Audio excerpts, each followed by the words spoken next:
আজকে আমরা শুরু করব অপেক্ষক বা চিত্র। তো এই অপেক্ষক নামটার সঙ্গে আমরা কম বেশি সকলেই পরিচিত।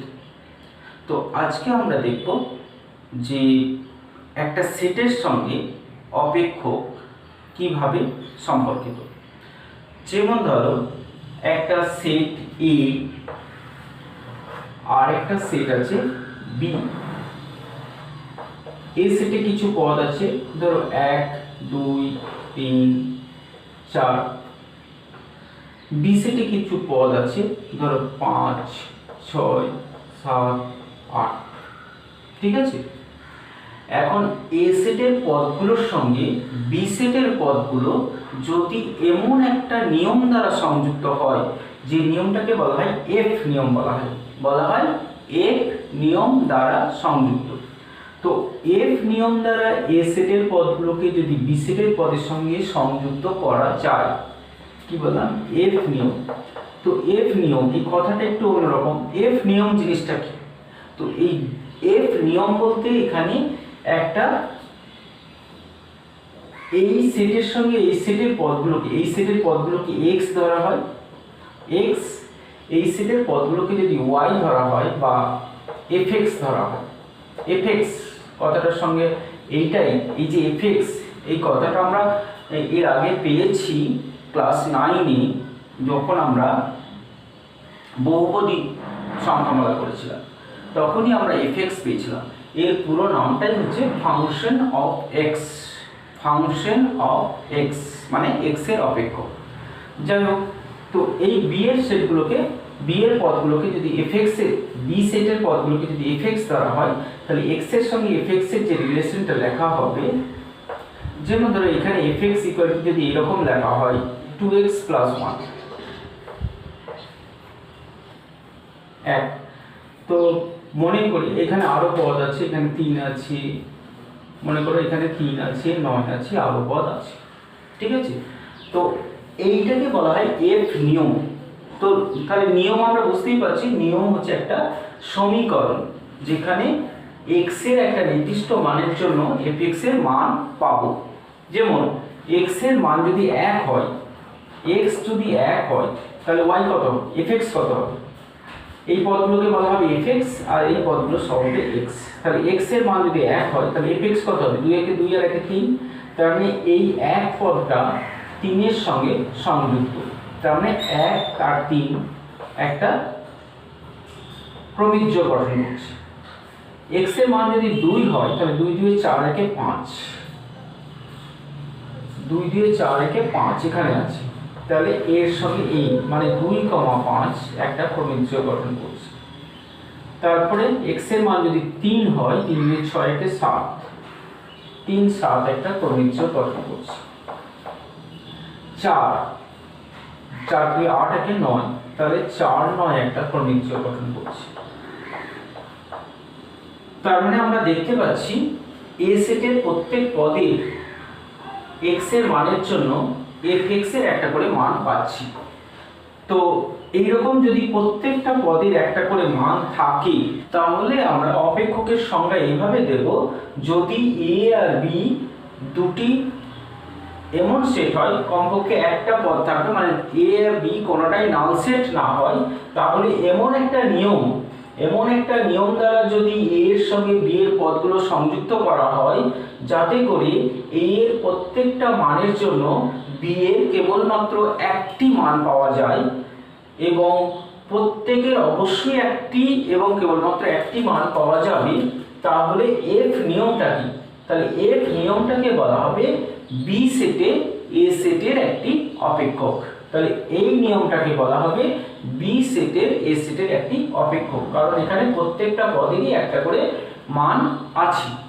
তো এখানে যে মানগুলো পাওয়া যায়, এটাকে বলা হয় এই সেটের প্রতিবিম্ব। তার মানে এই বি সেটটাকে প্রতিবিম্ব সেটও বলা হয়, ইমেজ সেট। আর এ সেটের পদগুলোকে বলা হয় প্রাকবিম্ব, প্রি ইমেজ সেট। প্রাকবিম্ব বলা হয়, প্রাকবিম্ব বা প্রি ইমেজ সেট। তাহলে এই পদগুলোকে বলা হয় প্রি ইমেজ, এই পদগুলোকে বলা হয় ইমেজ। তাহলে আমরা বি সেটে এ সেটের একটা অপেক্ষক বলতে পারবো যাতে এ সেটের প্রত্যেক পদের ইমেজ থাকবে, এ সেটের প্রত্যেক পদে ইমেজ থাকবে একটি এবং কেবলমাত্র একটি, মানে একটার বেশি ইমেজ থাকবে না, তাহলে প্রত্যেক পদের একটি ইমেজ থাকবে। ঠিক আছে, কিন্তু এইটা আমরা লক্ষ্য করেছি যেমন এখানে 6, 8 এদের কোনো প্রি ইমেজ নেই, তার মানে বি সেটের প্রি ইমেজ থাকলো কি থাকলো না সেটা আমাদের দেখার প্রয়োজন নেই। এ সেটের প্রত্যেকের যেন ইমেজ থাকবে তবেই আমরা এটাকে একটা অপেক্ষক বলতে পারবো।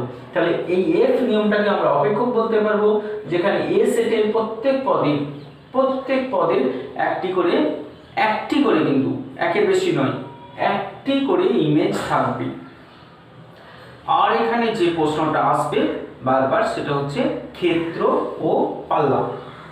তো ক্রমিক জোড় হিসেবে থাকলে তো আমরা ক্ষেত্র আর পাল্লা পেয়েই যাই, জানি আমরা প্রথমগুলোর সেট হচ্ছে ক্ষেত্র আর দ্বিতীয়গুলোর সেট হচ্ছে পাল্লা, এটা আমরা জানি। তাহলে ক্রমিক জোড় হিসেব থেকে আমরা বলতেই পারবো, কিন্তু এখানে সবসময় মনে রাখবে একটা অপেক্ষক, এই অপেক্ষকের পাল্লা বা ক্ষেত্র দেখো এখানে প্রত্যেকটা পদের ইমেজ থাকবে, তার মানে ক্ষেত্র সবসময়ই এ সেট হবে, একটা অপেক্ষকের ক্ষেত্র সবসময়ই আমাদের এ সেটটা পুরোটাই হবে। ঠিক আছে, কিন্তু পাল্লা যে সবসময় পুরো বি সেট হবে তার কোনো কথা নেই, কারণ এখানে 8, 6 এদের কোনো প্রারম্ভিক নেই, তার মানে এরা কিন্তু এই পাল্লার বাইরে, তার মানে এখানে 6 আর 8 ছাড়া বাকিগুলো হচ্ছে এই অপেক্ষকের মানে এফ অপেক্ষকের পাল্লা। তাহলে এফ অপেক্ষকের পাল্লা হচ্ছে 3, 5, 7, 9, তাহলে বি সেটটা পুরো হচ্ছে না, কিন্তু ক্ষেত্র সবসময় এ সেটটা গোটাই হবে, পুরোটাই হবে। ঠিক আছে, তো এখন আমরা প্রশ্নমালা 2C, দেখো প্রশ্নমালা 2C এর যে অঙ্কগুলো রয়েছে সেখানে এমসিকিউ 1 এর যে প্রশ্নটা রয়েছে, এমসিকিউ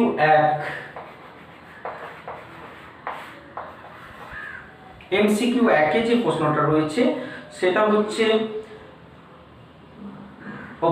এই একটা ভাষা এফ আর টু আর, এটার মানে কি? এটার মানে হচ্ছে এফ একটা নিয়ম দ্বারা আর সেটের সঙ্গে আর সেট যুক্ত। তো আর সেট বলতে আমরা জানি যে রিয়েল নাম্বার, তো বাস্তব সংখ্যার সেটের সঙ্গে বাস্তব সংখ্যার সেট যুক্ত এফ নিয়ম দ্বারা, এইভাবে করা হয় এফ ম্যাপস আর টু আর, এফ ম্যাপস আর টু আর, এফ ম্যাপস আর টু আর। তো এর মানে হচ্ছে বাস্তব সংখ্যার সঙ্গে বাস্তব সংখ্যা একটা এফ নিয়ম দ্বারা যুক্ত, মানে সেই নিয়মটা নিশ্চয় বলে দেওয়া আছে, fx equal to sin x।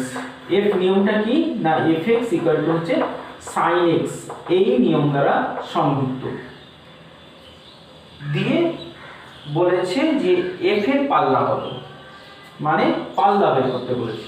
তো পাল্লা বাস্তব সংখ্যার সেট, তো ক্ষেত্র বললে আমরা যেহেতু 8 দেওয়া আছে ক্ষেত্রটা আমরা জানবো যে সমস্ত বাস্তব সংখ্যার সেটই হচ্ছে ক্ষেত্র, কিন্তু আমাদের চেয়েছে পাল্লা।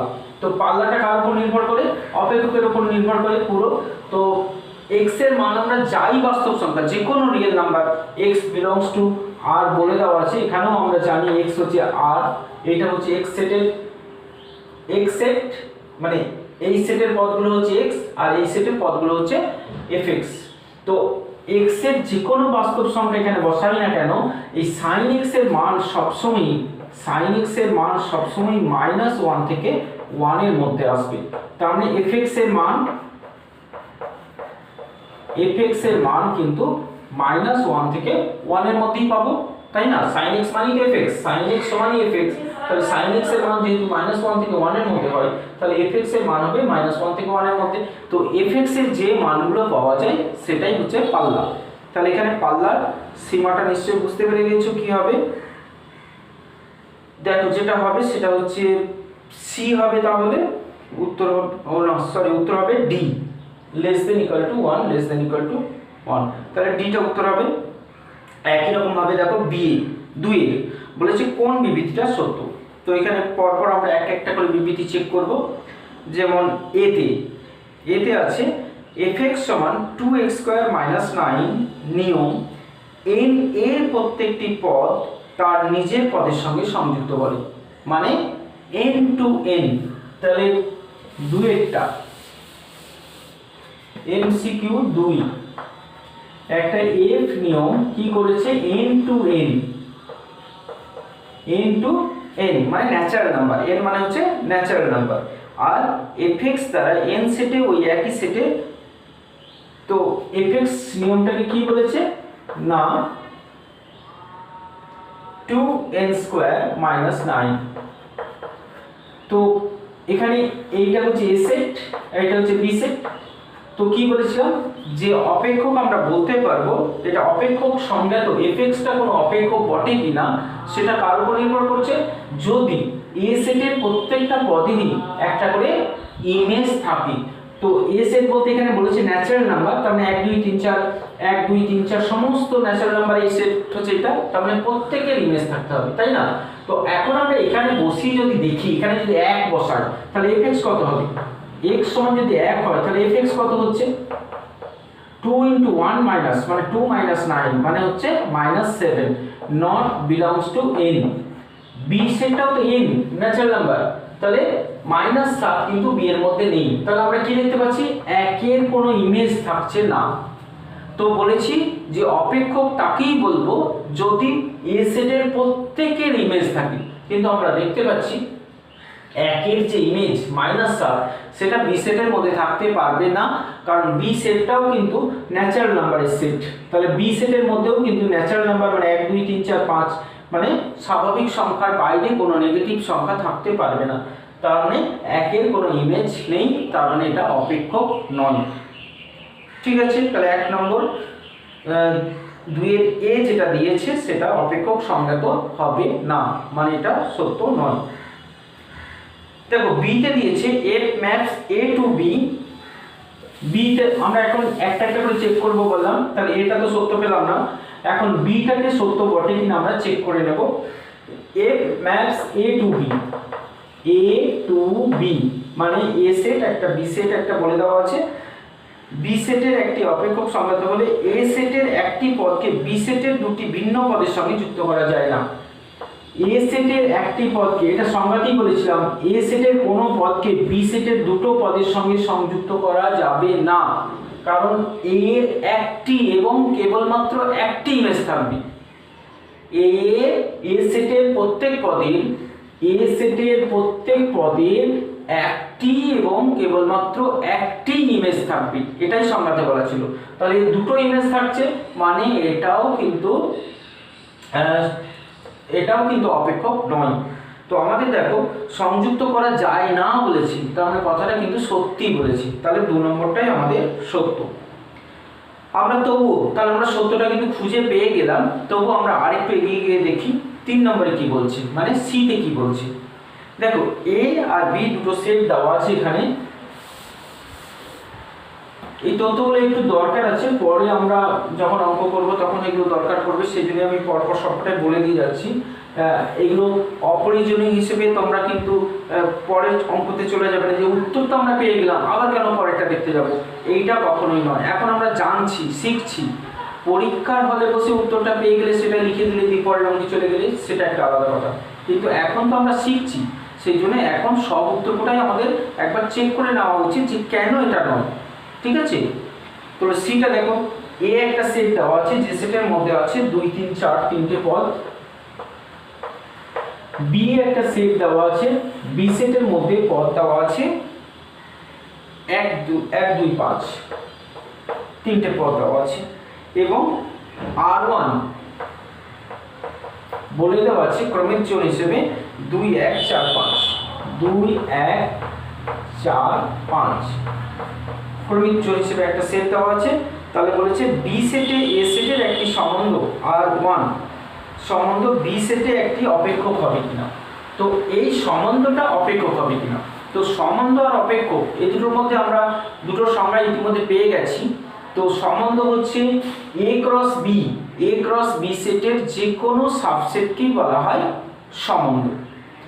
a ক্রস বি সেটের যে কোনো সাবসেটকে বলা হয় সম্বন্ধ, a থেকে b এর। আর এ থেকে বি বা বি সেটে এ সেটের একটা অপেক্ষক হবে যদি এ সেটের প্রত্যেকটা পদের ইমেজ বি সেটের মধ্যে থাকে।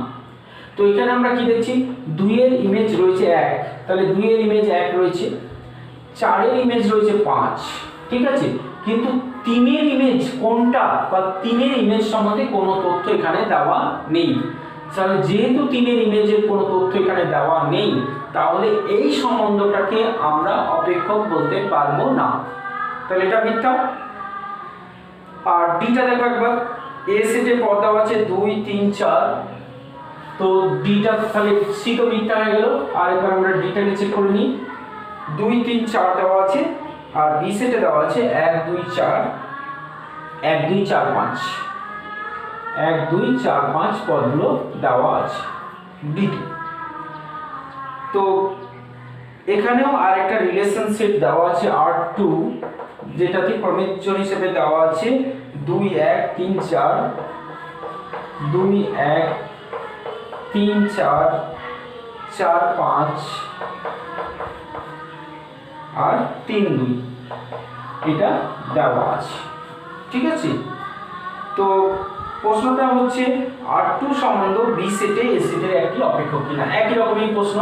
তাহলে এখানে আমরা কি দেখব, এখানে বি সেটের এ সেটের একটি সম্পর্ক কিনা, তা ওইভাবেই চেক করব আমরা। 2 এর সঙ্গে 1 সম্পর্কিত, 2 এর সঙ্গে 1, 3 এর সঙ্গে 4, 3 এর সঙ্গে 4, 4 এর সঙ্গে 5, 4 এর সঙ্গে 5 আর 3 এর সঙ্গে 2। তো কি দেখতে পাচ্ছি এখানে, প্রত্যেকের ইমেজ আছে, এটা ঠিক আছে, কিন্তু 3 এর আবার দুটো ইমেজ আছে।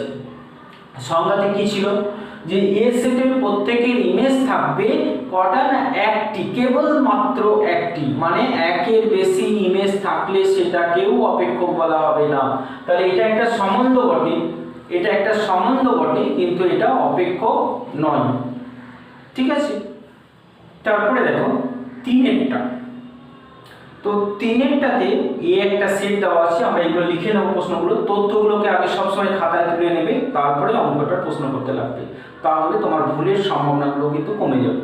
তাহলে এ একটা সেট দেওয়া আছে, এফ নিয়মটা দেওয়া আছে এ to Z, F maps A two Z, মানে এ সেটের সঙ্গে জেড মানে হচ্ছে পূর্ণ সংখ্যার সেটের সম্পর্ক। এ সেটের পদগুলো হচ্ছে এক্স, এই পদগুলো এক্স এর মান হবে, আর জেড মানে পূর্ণ সংখ্যার পদগুলো, সমস্ত পদগুলি হবে এফএক্স সেট বা বি সেটের পদ। এখন এফ নিয়মটা এখানে দেওয়া আছে, দিয়ে প্রশ্নটা হচ্ছে বি এর প্রাকবিম্ব কত, বলেছে নিচের কোনটি 2 এর প্রাকবিম্ব। তো এইটা আমরা কি বলেছি, প্রতিবিম্ব সেট, এটা হচ্ছে প্রতিবিম্ব সেট, আর এইদিকে আছে আমাদের প্রাকবিম্ব সেট, এটা প্রতিবিম্ব আর এটা হচ্ছে প্রাকবিম্ব, এইটা হচ্ছে প্রাকবিম্ব, মানে এ সেটটা হচ্ছে প্রাকবিম্ব, বি সেটটা হচ্ছে সবসময় প্রতিবিম্ব। তো প্রশ্নটা হচ্ছে 2 এর প্রাকবিম্ব কত, তার মানে 2 যেহেতু একটা পূর্ণ সংখ্যা, 2 এই সেটের মধ্যে থাকবে, তাহলে 2 এর প্রাকবিম্বটা আমাদের চেয়েছি, ঠিক আছে। তো এই কোটার মধ্যে কোনো একটা প্রাকবিম্ব হবে, কারণ এ সেটের মধ্যে এই পদটাই আছে, এর কোনো বাইরে এর কোনো পদ নেই, এ সেটের মধ্যে এই 5টা পদ আছে, আর কোনো পদ নেই। কিন্তু বি সেটটা বলেছে বি সেটের পদগুলো যে বি সেটের সমস্ত পদগুলোই হচ্ছে বিলংস টু জেড, মানে হচ্ছে সমস্ত পূর্ণ সংখ্যা, মানে পজিটিভ নেগেটিভ পূর্ণ সংখ্যা যত আছে সব কিন্তু বি সেটের পদ। তাহলে 2 ও সেই হিসেবে একটা বি সেটের পদ, তাহলে 2 এর প্রাকবিম্ব।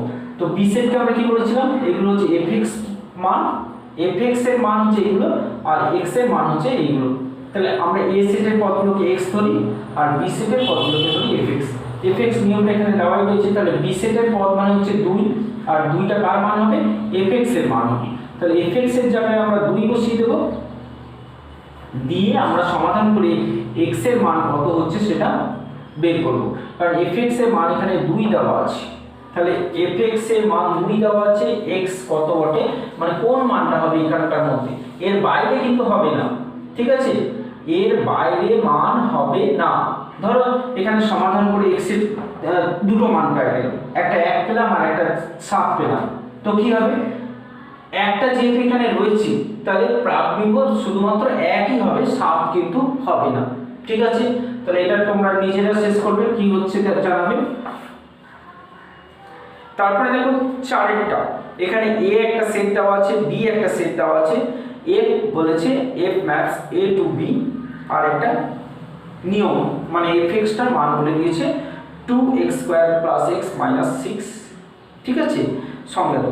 তাহলে কোনটা -2 এর প্রতিবিম্ব, -2 এর প্রতিবিম্ব, তার মানে x এর মান এখানে বলে দিল -2 দিয়ে আমাদের প্রশ্নটা হয়ে গেল fx কত, ঠিক আছে। 4 নম্বরে 4 নম্বরে x এর মান মানে আমাদের প্রাকবিম্বটা বলে দিল, বলো প্রতিবিম্ব কত। তো কি করবে এখানে যে ইকুয়েশনটা দেওয়া আছে মানে যে fx যে f নিয়মটা দেওয়া আছে সেই নিয়মে কি করবে x এর জায়গায় আমরা -2 বসিয়ে fx কত হচ্ছে বের করে নেব, ঠিক আছে। এটা হয়ে যাবে নিশ্চয়ই। 5এরটা দেখো আমি অঙ্কগুলো করে দিচ্ছি না, কারণ আমি করে দিলে তুমি খাতায় লিখে নেবে, সেটা কিন্তু অঙ্ক শেখা নয়। অঙ্ক শিখতে হলে আমার কথাগুলো শুনতে হবে, আমার নির্দেশিত পথে তোমাকে চলতে হবে। নিজের মতো যে কোনো পথে যাবো বললেও হবে না, কারণ যে কোনো পথে গেলে তুমি নির্দিষ্ট লক্ষ্যে পৌঁছাবে অনেক পরে পৌঁছাবে, তার আগে কিন্তু অন্যরা পৌঁছে যাবে। সেই জন্যে নির্দেশিত পথ ধরে তোমাকে এগিয়ে চলতে হবে, আর এগিয়ে যাওয়ার পথে যে বাধাগুলো পড়বে সেগুলো তোমাকেই সরাতে হবে, ঠিক আছে। যাই হোক, এখন 5এরটা দেখো F maps Z to Z, মানে দুটোই পূর্ণ সংখ্যার সেট, এ সেটটাও পূর্ণ সংখ্যার সেট, বি সেটটাও পূর্ণ সংখ্যার সেট। তাহলে fx = 2x - 1 দ্বারা সংজ্ঞাত, তাহলে নিচের কোন সেটটা x such that fx = 3, ভালো করে দেখো x such that fx = 3, তাহলে fx মানে fx এর মান 3, তাহলে fx এর মান যখন 3 বলে দিয়েছি, তাহলে এই যে সমীকরণ যেটা দেওয়া আছে এটা 3 এর সমীকরণ, ওখানে যেটা 5 এর সমীকরণ দেওয়া আছে fx এর জায়গায় আমরা 3 বসিয়ে সমাধান করে নেব, তাহলে পেয়ে যাব। ওকে, তাহলে এমসিকিউ শেষ হয়ে গেল আমাদের। তারপরে দেখো অতি সংক্ষিপ্ত। তো অতি সংক্ষিপ্ততে একের সংজ্ঞা আমরা অনেকবার দিয়েছি, সংজ্ঞা মুখস্থ করার দরকার নেই, সংজ্ঞাটার সম্বন্ধে যেটা বললাম ওই কথাটা আত্মস্থ হলেই হবে, মানে কথাটা মানেটা বুঝতে পারলেই হবে, একদম লাইন টু লাইন মুখস্থ করে লিখতে পরীক্ষায় বলবে না, সেই জন্য সংজ্ঞাটা মুখস্থ করতে হবে না, কিন্তু জিনিসটা কি এটা কিন্তু বুঝে রাখতে হবে। দুইটাও তাই। সম্বন্ধ আর অপেক্ষকের পার্থক্য আমরা বললাম অঙ্ক করতে করতেই। তো সম্বন্ধ যে কোনো সাবসেটকে বলা হয়, a × b এর যে কোনো সাবসেট হচ্ছে সম্বন্ধ, কিন্তু অপেক্ষক সব সম্বন্ধই অপেক্ষক হবে তার কোনো কথা নেই। 3এরটা দেখ fx এর সংজ্ঞাটা দুরকমভাবে দেওয়া আছে, একটা হচ্ছে 1, একটা -1। এইরকম সংজ্ঞার ক্ষেত্রে পাশে কখন 1 হবে কখন -1 হবে সেটা কিন্তু লেখা আছে, এটা কিন্তু খুব গুরুত্বপূর্ণ। তাহলে fx এর এখানে দুটো মান দেওয়া আছে, আমি এখন 3এরটা বলছি, অতি সংক্ষিপ্ত 3এরটা দুটো মান দেওয়া আছে, একটা 1 আর একটা -1। এইভাবে লেখা হয় যখন x belongs to q আর যখন x not belongs to q, এরকমই সংখ্যাটা দেওয়া আছে। q মানে আমরা জানি মূলত সংখ্যা, তো তার মানে কি x যদি মূলত সংখ্যা হয় তাহলে fx এর মান 1 হবে, আর x যদি অমূলত সংখ্যা হয় তাহলে fx এর মান হবে 1। তার মানে fx সেটে মাত্র আমাদের দুটো পদ আছে, fx সেট বা b সেট, এখানে মাত্র দুটো পদ আছে, 1 আর -1। আর a সেটে আমাদের কয়েকটা পদ এখানে দেওয়া আছে। যাই হোক, a সেটে ধরে নিচ্ছি a সেট হচ্ছে মূলত অমূলত সমস্ত সংখ্যা আছে, মূলত অমূলত অসংখ্য মান এখানে আছে, ঠিক আছে। তো এখানে তাহলে আমাদের কি হবে, প্রশ্নগুলো দেখো, যেমন বলেছি f2 এর মান, f2 এর মান হবে f2 কত, তো 2টা কিন্তু x এর মান, তাহলে 2 যদি x হয় তাহলে x এর মান যদি 2 হয় তাহলে আমরা দেখব 2টা মূলত না অমূলত। x বলেছে না x মূলত না অমূলত, এটা আমাদের বিচার করতে হবে। তাহলে x যদি মূলত হয় তাহলে 1 হবে, আর x যদি অমূলত হয় তাহলে -1 হবে। তাহলে এখানে x বলতে 2 মূলত না অমূলত, এই প্রশ্নটা নিজেকেই করে নিতে হবে, 2 মূলত না অমূলত, অবশ্যই মূলত। তাহলে মূলত হলে কি হবে, উত্তর হবে 1। তাহলে f2 কত হবে না 1 হলো। যদি অমূলত হয় যেমন f√2, অমূলত, তাহলে মান হবে কত -1, f√2 হবে -1, কারণ এই সংজ্ঞা থেকে আমাদের এইটুকুর বেশি কিচ্ছু করার নেই। তাহলে যদি মূলত হয় তাহলে 1, যদি অমূলত হয় তাহলে -1। তাহলে যেমন তারপরে প্রশ্ন f পাই, পাই মূলত না অমূলত, প্রশ্নটা এইভাবেই সবসময় হবে, পাই মূলত না অমূলত আমরা জানি, কিন্তু আমরা যদি পাইকে পাইসের সাথে ধরে নিই ওটা, তাহলে কিন্তু মূলত, কিন্তু পাই কখনোই মূলত নয়, পাই হচ্ছে একটা অমূলত, অবীজীয় অমূলত সংখ্যা। তাহলে অমূলত যখন তখন f পাই এর মান কত হবে, নিশ্চয়ই -1 হবে। তারপরে দেখো f2.23 পৌনঃপুনিক, তো এই পৌনঃপুনিক নাম্বারকে আমরা 0.23 পৌনঃপুনিকে আমরা ফ্র্যাকশনে নিয়ে আসতে পারলে এটা মূলত হয়ে যাবে, তার মানে এর মান হবে 1। তাহলে fe, এটাও একটা অমূলত সংখ্যা, তাহলে এরও মান হবে। তাহলে আমরা সবসময় প্রশ্নটা করব যে এটা মূলত না অমূলত, যদি মূলত হয় তাহলে 1 লিখবো, অমূলত হলে -1। ঠিক আছে, তাহলে হয়ে গেল 3। এবার পাল্লা, তো পাল্লা দেখো এখানে যেহেতু সমস্ত মূলত অমূলত সব সংখ্যার সেট, এখানে যেমন পাল্লা কোনগুলো রয়েছে আমরা দেখে নেব। তো এখানে যেগুলো পদগুলো আছে যেমন 2 আছে, √2 আছে, 2 পয়েন্ট, তাহলে পাল্লা, আর এখানে পাল্লা বলেছে, পাল্লা তো বি সেটের ক্ষেত্রে হয়, তাহলে পাল্লা শুধু এইটুকুই হবে। ঠিক আছে, আর অপেক্ষকের প্রাকবিম্বগুলো চেয়েছে, তো প্রাকবিম্ব বলতে এই সেটের যে পদগুলো থাকবে সেটাকে বলা হয় এদের প্রাকবিম্ব, 1 এর প্রাকবিম্ব আর -1 এর প্রাকবিম্বগুলো লিখে দিতে পারো। 4 এরটা দুটো অপেক্ষক দেওয়া আছে, একটা fx আর একটা দেওয়া আছে gx। প্রশ্নটা হচ্ছে দুটো সমান কিনা, তো সমান কিনা আমরা সমান x এর কোন মানের জন্য, তো fx সমান gx করে দিয়ে সমাধান করে নেব, সমাধান করে আমরা x এর যে মানগুলো পাবো সেই মানের জন্য অপেক্ষক দুটো সমান হবে। ঠিক আছে, 5 পড়েছে দুটো অপেক্ষক দেওয়া আছে, একটা fx একটা gx, f সমান g কিনা, মানে অপেক্ষক দুটো সমান কিনা, এটা হচ্ছে প্রশ্ন। তো আমরা পরিষ্কার দেখতে পাচ্ছি যে f নিয়মে r-2 থেকে r, মানে a সেটের ক্ষেত্রটা r-2, এটার মানে হচ্ছে 2 ছাড়া রিয়েল নাম্বার r সেট -2, মানে হচ্ছে 2 ছাড়া সমস্ত বাস্তব সংখ্যার সেট হচ্ছে a। তাহলে f নিয়মের ক্ষেত্রে a সেটের পদ হচ্ছে, a সেটের পদের মধ্যে 2 নেই, কিন্তু g নিয়মের ক্ষেত্রে r2r আছে, মানে a সেটের মধ্যে 2 আছে, মানে সমস্ত বাস্তব সংখ্যা আছে। তাহলে যেহেতু এটাতে 2 নেই a সেটের মধ্যে, তার মানে এর ক্ষেত্রটা আলাদা হয়ে যাচ্ছে, তাই না? তাহলে এর ক্ষেত্র হচ্ছে যে কোনো বাস্তব সংখ্যা থেকে 2 নেই, মানে 2 বাদে বাস্তব সংখ্যা, আর এর ক্ষেত্রটা হচ্ছে সমস্ত বাস্তব সংখ্যা, অতএব এই দুটো সমান নয়। ঠিক আছে, তারপরে আমরা এখন করব সংক্ষিপ্ত উত্তরধর্মী প্রশ্নগুলো। দেখো কিভাবে করতে হবে। সংক্ষিপ্ত 1-এর যে প্রশ্নটা রয়েছে, এখানে 3টে নিয়ম দেওয়া আছে, একটা f নিয়ম, একটা g নিয়ম, একটা h নিয়ম।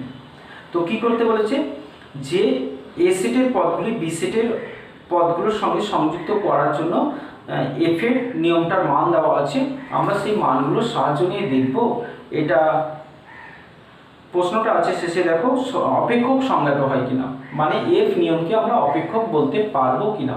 তো আমি একটা করছি, পরেরগুলো তোমরা করবে, আমি দেখাবো f নিয়মটা অপেক্ষক কিনা। তো কিভাবে দেখাবো, দেখো দেওয়া আছে f-1 সমান 4, তাহলে প্রশ্নটা আগে লিখে নেবে, f-1 সমান 4 দেওয়া আছে, f-2 সমান 7 দেওয়া আছে, -2 সমান 7 দেওয়া আছে, আর f2 সমান 5 দেওয়া আছে, f2 সমান 5 দেওয়া আছে। f নিয়মে শুধুমাত্র এই তিনটি দেওয়া আছে, f নিয়মে আর কিছু দেওয়া নেই। ঠিক আছে, তাহলে আমরা f1 সমান 4, f-1 এর 4, তাহলে 4 এর সঙ্গে সংযুক্ত, f-2টা 7 এর সঙ্গে সংযুক্ত, f2টা 5 এর সঙ্গে সংযুক্ত। ঠিক আছে, তো কি দেখতে পেলাম, 1, এই যে 1টা রয়েছে এর কোনো প্রতিবিম্ব নেই। আমাদের অপেক্ষকের সংজ্ঞা কি ছিল, যে a সেটের প্রত্যেক পদে একটি এবং কেবলমাত্র একটি প্রতিবিম্ব থাকবে, তাই না? তাহলে এর কোনো প্রতিবিম্ব নেই, তার মানে এটা অপেক্ষক নয়। তাহলে এফ নিয়ম দ্বারা কোনো অপেক্ষককে সংজ্ঞায়িত করে না। ঠিক আছে, ওইভাবে জি করে কিনা, এইচ করে কিনা তোমরা নিজেরা খুঁজে বার করবে। তারপরে 2 এর 3 এর 4 এর এগুলো তোমরা নিজেরা করবে, কারণ অঙ্ক সবসময় নিজে করার চেষ্টা করতে হবে। কোথাও করা থাকলেও সেটা দেখে দেখে কখনোই করে নেবে না, নিজের চেষ্টা অঙ্ক বুঝে নিতে হয়। এতক্ষণে নিশ্চয়ই তোমরা সেটা বুঝে গেছো। না বুঝলে পুনরায় আরেকবার দেখো, তাহলেই আগেরগুলো ভালো করে দেখলেই কিন্তু পরেরগুলো করতে পারবে, এটা আমার বিশ্বাস। ঠিক আছে, আর সব পরপর অঙ্কগুলো করে নিলাম, খাতায় রেখে দিলাম, এতে কিন্তু মাথায় কিছু থাকবে না। আর মাথায় না থাকলে বুঝতেই পারছো পরীক্ষায় হবে না। তো সেই জন্যে মাথায় কিছু রাখতে হলে একটু বুঝে নিয়ে তারপরে অঙ্কগুলোকে করে নিতে হবে নিজে নিজেই। তো 5এরটা আমি একটু হেল্প করছি। দেখো 5এরটা বলেছে এফ ম্যাপস আর টু আর, মানে এ সেটের পদগুলো হচ্ছে বাস্তব সংখ্যার সেট, বি সেটের পদগুলো হচ্ছে বাস্তব সংখ্যার সেট।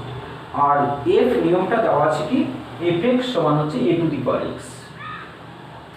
তো এখানে a not equal to 1, a greater than 0, a, ঠিক আছে, এগুলো দেওয়া আছে। তো আমাদের বলেছে যে প্রশ্নটা হচ্ছে এফ এর পাল্লা নির্ণয় করো, এফ এর পাল্লা। তো পাল্লা আমরা কিভাবে বার করব? পাল্লা আমরা জানি a to the f x এর মান, তো a to the power x, x এর মান যাই হোক না কেন, এক্স বিলংস টু আর, যে কোনো বাস্তব সংখ্যা হোক না কেন, তাহলে এইভাবে আমরা উত্তরটা দেব। এক্স বিলংস টু আর হলে এফ এক্স কি হবে, যেহেতু এ টু দি পাওয়ার এক্স বা এ টু দি পাওয়ার এক্স কি হবে, a to the power x, x এর মান আমরা যে সংখ্যায় বসাই না কেন, এক্স এর মান আমরা নেগেটিভ পজিটিভ যাই বসাই না কেন, এক্স এর মান যদি আমরা নেগেটিভ বসাই বা যাই বসাই না কেন, এ টু দি পাওয়ার এক্স সর্বদাই কিন্তু গ্রেটার দেন 0 হবে। এ কখনোই নেগেটিভ হতে পারে না বা 0 হবে না। ঠিক আছে, তাহলে এ টু দি পাওয়ার এক্স সর্বদাই গ্রেটার দেন 0 হবে। তাহলে এইটুকুই আমরা লিখে দেব যে এক্স বিলংস টু আর হলে এফ এক্স বা এ টু দি পাওয়ার এক্স সর্বদাই গ্রেটার দেন 0। অতএব এখানে এফ এর পাল্লা, এফ এর পাল্লা কি হবে, গ্রেটার দেন 0 হবে। আর অবশ্যই এফ এর পাল্লা হবে সর্বদা ধনাত্মক, গ্রেটার দেন 0 মানে হচ্ছে ধনাত্মক, এবং অবশ্যই বাস্তব। এমনিতেই কিছু বলা না থাকা মানেই বাস্তব, মানে শুধু যদি কেউ ধনাত্মক লিখে দেয় আর কিছু লিখলো না, তার মানেই বুঝে নিতে হবে ও বাস্তবের সংখ্যা বাস্তবকেই প্রকাশ করেছে। ঠিক আছে, তাহলে ধনাত্মক বাস্তব সংখ্যাই হচ্ছে পাল্লা। ওখানে আরো একটা প্রশ্ন আছে, বলেছে 2 নম্বরে x such that f(x) such that f(x) equal to 1 নির্ণয় করো। বুঝতেই পারছো প্রশ্নটা, মানে f(x) এর মান যদি 1 হয় তাহলে x কত হবে। তো f(x) মানে হচ্ছে a two the power x, তাহলে আমরা a two the power x, f(x) মানে a two the power x, তাহলে a two the power x সমান হলো 1, তাহলে x কত হবে। তো এটা তো আমরা জানি যে 1 মানে হচ্ছে a টু দি পাওয়ার 0, তাই না? বলেছে a 0 নয়, গ্রেটার দেন 0। ঠিক আছে, কিন্তু x তো যে কোনো মান হতে পারে, তার মানে x সমান হবে 0। x সমান 0 হলো, তো আমাদের সেট হিসেবে লিখতে হবে। তাহলে আমরা লিখব যে এটার মান হচ্ছে x হচ্ছে, এটা সমান হচ্ছে x 0, এটা সমান হচ্ছে 0। তারপরে দেখো 7 তো 7 পরপর অনেকগুলো প্রশ্ন আছে, আমি 2-1টা করে দিচ্ছি, কি করতে হবে শুধু দেখে নাও একবার। বলেছে এফ ম্যাক্স আর টু আর, মানে এ সেটের পদগুলো হচ্ছে বাস্তব সংখ্যা, বি সেটের পদগুলো হচ্ছে বাস্তব সংখ্যা, দিয়ে বলেছে এক্স বিলংস টু আর এর জন্য, এক্স বিলংস টু আর এর জন্য এফ এক্স সমান কস থিটা, এফ এক্স সমান কস থিটা হলে প্রতিবিম্ব সেট নির্ণয় করো। তাহলে এফ এক্স সমান কস থিটা, প্রতিবিম্ব সেট নির্ণয় করতে বলেছে। তাহলে প্রতিবিম্ব সেট মানে এফ এক্স এর মানের সীমাটা আমাদের বের করতে হবে, এফ এক্স এর মানের সীমা বের করতে হবে। তো আমাদের দেখো cos x এর মানের সীমা আমরা জানি, তাহলে আমরা এটাই লিখব, যেহেতু cos x এর মান হয় -1 থেকে 1, তার মানে fx এর মানও হবে -1 থেকে 1, তাই না? cos x মানে fx। তাহলে আমাদের প্রতিবিম্ব সেটটা কি লিখব? তাহলে প্রতিবিম্ব সেট x, প্রতিবিম্ব সেট তো fx দিয়ে লেখা হয়, তাহলে fx such that -1 less than equal to fx less than equal to 1, comma fx belongs to R, মানে বাস্তব সংখ্যা। তাহলে -1 থেকে 1 এর মধ্যে সমস্ত বাস্তব সংখ্যাই হচ্ছে fx সেটের বা প্রতিবিম্ব সেটের পদ। ঠিক আছে? এইভাবে দেখো দ্বিতীয়টা কোসেক আছে, তো কোসেকের মানে কি লিখবো আমরা? কোসেক হলে পরে কি হয়? হয় 1 এর থেকে বড় হবে, না হয় -1 এর থেকে ছোট হবে fx এর মান। তাহলে fx এর মান কি হবে? তাহলে তারপরেরটা ক্ষেত্রে এই জায়গাতে fx এর জায়গাটাকে আমরা দুটো ভাগে ভাগ করে নিতে হবে। একটা হবে fx less than equal to -1 or fx greater than equal to 1, এইভাবে ভেঙে লিখতে পারি। অথবা এইভাবেও আমরা লিখতে পারি ইন্টারভ্যালের আকারে, যেমন -∞। তাহলে আমরা এইভাবেও লিখতে পারি। 2 নম্বরটার কথা বলছি, 2 নম্বরের অ্যানসারটা বলছি শুধু প্রতিবিম্ব সেট, এইভাবেই আমরা বার করব। শুধু অ্যানসারটা লেখার সময় আমরা এইভাবে লিখব, প্রতিবিম্ব সেট fx such that, এটা লিখব fx less than equal to -1 or fx greater than equal to 1, comma fx belongs to R, এইভাবে লিখতে পারি। অথবা এটাকে আমরা ইন্টারভ্যাল দিয়ে যেভাবে প্রকাশ করি, মানে এটাকে এইভাবেও লিখতে পারবো যে fx এখানে mod fx greater than equal to 1, মনে পড়ছে? এইটুকু লিখে শেষ করে দিতে পারি, কারণ fx belongs to R এই কথাটা উল্লেখ না করলেও হয়। কোনো কিছু উল্লেখ না থাকলে সবসময় সেটা বাস্তব সংখ্যার সেট হিসেবেই ধরে নেওয়া হয়। তাহলে শুধু এইটুকু লিখলেই হবে। মনে আছে এটা? x mod x greater than 1 আর mod x less than 1, এই দুটোর মানেটা আমরা কিন্তু এর আগে একটা চ্যাপ্টার অসমীকরণ চ্যাপ্টারে শিখেছিলাম। এটার মানে হচ্ছে, আর এটার মানেটা কি, অসমীকরণ চ্যাপ্টার গিয়ে আরেকবার তোমরা দেখে নেবে, খুঁজে নেবে যে এই দুটোর অর্থ কি, তাহলেই বুঝে যাবে। ঠিক আছে? তারপরে দেখো 9টা। তো 9 কি করেছে? ক্রমিক চল হিসেবে f নিয়মটাকে বলে দিয়েছে, আর fx সমান দেওয়া আছে ax square plus bx plus c, এখান থেকে abc মানটা বের করতে বলেছে। তাহলে আমাদের a সেটের পদগুলো b সেটের পদগুলো এখান থেকে পেয়ে যাব, কিন্তু fx মানে কি আমরা জানি, এই দ্বিতীয় যে মানগুলো আছে এগুলো হচ্ছে fx এর মান, আর প্রথম যে মানগুলো আছে এগুলো হচ্ছে x এর মান। তাহলে আমরা প্রথমে কি করব, x = 1 হলে fx = হচ্ছে 2। ঠিক আছে? এখানে 1 আর 2 আমরা বসিয়ে নিচ্ছি। তাহলে আমরা পাচ্ছি, দেখো x এর জায়গায় 1 বসাচ্ছি, তাহলে a + b + c সমান হচ্ছে 2। তাহলে এটা একটা সমীকরণ। x = -1 হলে fx = হচ্ছে 6। তাহলে x এর জায়গায় আমরা -1 বসাচ্ছি, তাহলে পাবো আমরা a - b + c = হচ্ছে 6। এটা 2 নম্বর সমীকরণ। 3 নম্বরে x = 2 হলে আমরা পাচ্ছি fx সমান হচ্ছে 3। তাহলে 2 বসাচ্ছি আমরা x এর জায়গায়, তাহলে 4a + 2b + c = হচ্ছে 3। এটা হচ্ছে 3 নম্বর সমীকরণ। ঠিক আছে? আর 4 নম্বর সমীকরণ নিয়মে প্রদত্ত হয়, তবে abc নির্দিষ্ট মান নির্ণয় করবে। 4 নম্বর সমীকরণটা, যদিও আমাদের 3টে আননোন রাশি, 3টে সমীকরণ হয়ে গেছে, আর 4 নম্বর সমীকরণটা আমাদের দেওয়া আছে x এর মান যদি 3 হয়, তার মানে হচ্ছে 9a + 3b + c = হচ্ছে 6। এটা হচ্ছে 4 নম্বর সমীকরণ। আমরা যে কোনো 3টে দিয়ে সমাধানটা করতে পারবো। তাহলে 1 2 3 থেকে আমরা যদি সমাধান করতে চাই, তাহলে কি করব? প্রথমে 3টে দিয়ে সমাধান করা। দুটো দিয়ে সমাধান করা এর আগে আমরা শিখেছি। এখন আমাদের মাঝামাঝি তিনটে আননোন দিয়ে সমাধান করতে হবে। তো তিনটে আননোন দিয়ে সমাধান করার নিয়মটা কি হবে? আমরা দেখো যখন প্রথম সমাধান শিখেছিলাম তখন সেখানে একটা আননোন রাশি এক্স থাকতো, তারপরে দুটো হলো।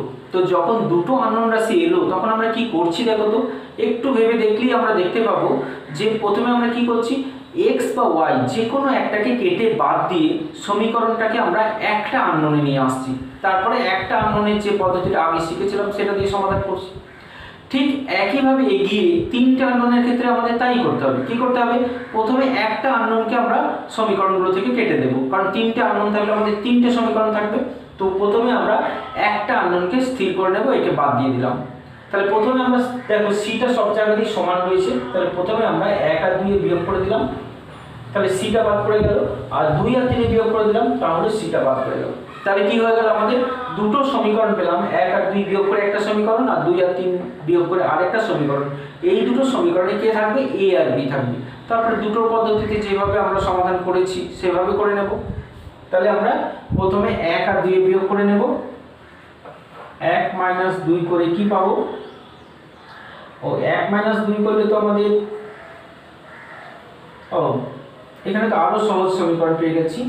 1 আর 2 যদি যোগ করে দিই, এই 1 আর 2 যদি বিয়োগ করে দিই, তাহলে এ আর সি একসাথে কেটে যাচ্ছে। তাহলে 1 আর 2 আমরা বিয়োগ করে দিলে পাচ্ছি 2b। 2b সমান হচ্ছে -4। তাহলে b সমান -2 পেয়েই গেলাম।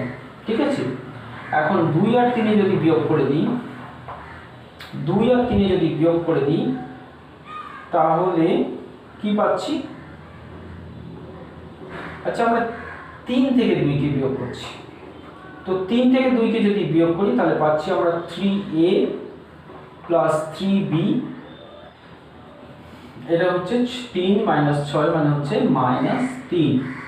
এখন b এর মানটা যেহেতু আমরা -2 পেয়েছি, তাহলে এখানে -3 দিয়ে আমরা ভাগ করে নিচ্ছি। তাহলে সমীকরণটা হচ্ছে a প্লাস b সমান হচ্ছে -1। ঠিক আছে, এখন b এর মানটা যদি আমরা -2 বসাই তাহলে a এর মান হচ্ছে, তাহলে a সমান আমরা পাচ্ছি 1। তাহলে a এর মানটা যখনই আমরা 1 পেয়ে গেলাম, তাহলে b হচ্ছে -2 আর a হচ্ছে 1।